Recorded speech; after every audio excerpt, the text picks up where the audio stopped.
자, 한편 일본 정부의 행정 지도로 촉발된 라인 야후 사태를 놓고 야권의 공세가 강화하고 있습니다. 근데 이재명 대표가 지금 현재 입원 중이죠. 휴가를 보내고 있는데 개인 SNS를 통해서 정부를 비판하는 게시물을 계속 올렸습니다. 하루에 3번이요. 지금 보시는 게 3번째 메시지인데 이토 히로부미 조선 영토 침탈, 이토 히로부미 손자 대한민국 사이버 영토 라인 침탈, 조선 대한민국 정부는 멍 이렇게 표현을 했습니다.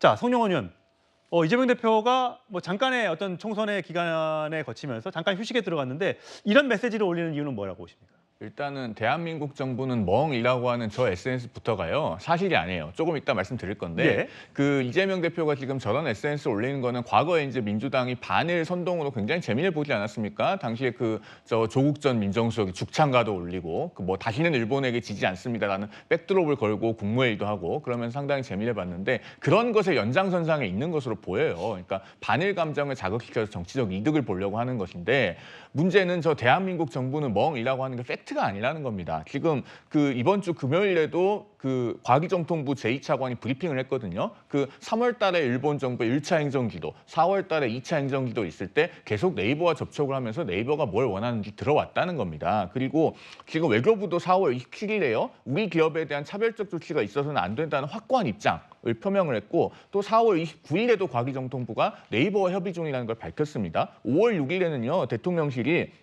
한일 관계를 고려해서 소극적으로 이루어지지 않을 것이다. 정부가 외교 라인을 통해서 적극 나서게 될 것이다. 이렇게 천명을 했어요. 그러면서 계속 네이버와 협의를 하고 있는 상황입니다. 대한민국 정부는 멍이라고 하는 저 선동 자체가 사실이 아니라는 점 다시 한번 말씀드립니다. 예. 자, 여야에선 각각 이런 반응이 나왔습니다. 들어보시죠. 정부가 멍 때리고 있었다는 것은 분명한 왜곡이고요. 소부장 사태 때 죽창가를 불러서 그것이 문제를 실질적으로 해결하는 데 도움이 됐습니까? 아니면 악화시켰습니까? 우리 기업을 지켜달라는 제1야당 대표의 호소를 죽창가 운운하며 공격하는 국민의힘을 어떻게 이해합니까?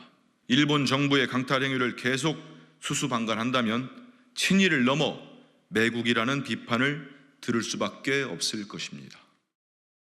예, 김주전 대변인. 사실 요즘에 나라마다 자국 이기주의가 굉장히 이제 판을 치고 있습니다. 뭐 미국은 중국 기업 틱톡을 내쫓고 있는 형국이고요. 또 중국에서는 미국의 전기차에 대한 규제를 강화하고 있고요. 일단 우리 기업이 먼저 살고 봐야 된다 이런 게 많습니다. 그러다 보니까 요즘에 그런 게 대세인가? 그래서 일본이 그러면 우리 대한민국의 기업 네이버를 내쫓고 본인들이 그 공을 가로채려고 하는 것인가?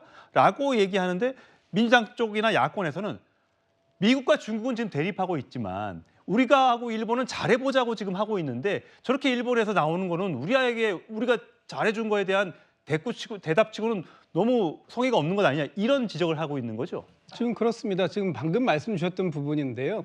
어쨌든 일본 정부가 안보상의 이유로 어떤 기업에 외국인이 투자한 기업에 대해서 지배 구조, 이 지분 구조를 갖다가 지금 변화시키라는 걸 사실상 압력으로 요구하고 있는 거 아닙니까? 그것을 압력으로 느꼈기 때문에 우리 과기부의 이 차관께서도 이렇게 얘기합니다. 우리 기업의 지분 매각 압박으로 인식되고 있는 점에 대해서 매우 유감이다라는 입장 표명을 하는 겁니다. 예. 그러니까 이런 입장을 표명할 정도로 지금 일본 정부가 특히 총무상에서 우리 지금 라인 야후에 대한 압력을 행사하고 있다. 네이버에 대한 압력을 행사하고 있다. 이런 부분에 대해서 정부가 더 적극적으로 대응해 달라라고 얘기하고 있는 것이 지금 야당의 입장입니다. 야당이 이거 가지고 뭐 반일 선동해서 재미를 보고 있다 이렇게 말씀하시는데 아니 이것을 어떻게 반일 선동이라고 얘기할 수 있습니까? 우리 기업이 일본 정부에 의해서 부당한 대우를 받고 있다. 이 부당한 대우에 있어서 정부가 더 적극적으로 조치를 취해달라. 이것을 야당 대표가 얘기하는 것이 이게 어떻게 반일 선동이 될 수 있냐. 이렇게 저희는 지금 항변의 말씀을 드리지 않을 수 없고요. 예. 이 부분에 있어서만큼은 물론 정부도 매우 신중해야 할 것입니다. 우리 기업의 이익에 반하지 않게 이 외교 관계와 기업의 이익 중간 사이에서 잘 조정을 해야 되겠지만 그럼에도 불구하고 우리 정부가 뒤에서 든든한 뒷 배경이 되어줘야 우리 기업도 당당하게 할 말을 할 수 있는 그런 상황이 되지 않을까라는 생각을 해서 예. 지금 야당의 주장이 선동이다 이렇게 말씀하시는 건 좀 자제해 주실 필요가 있지 않을까 싶습니다. 예, 어쨌든 우리나라 기업이 절대 불이익을 받고 일본에서 쫓겨나는 일은 절대 없어야겠고요. 외교적으로 이 문제를 잘 해결할 수 있도록 해야 되겠습니다.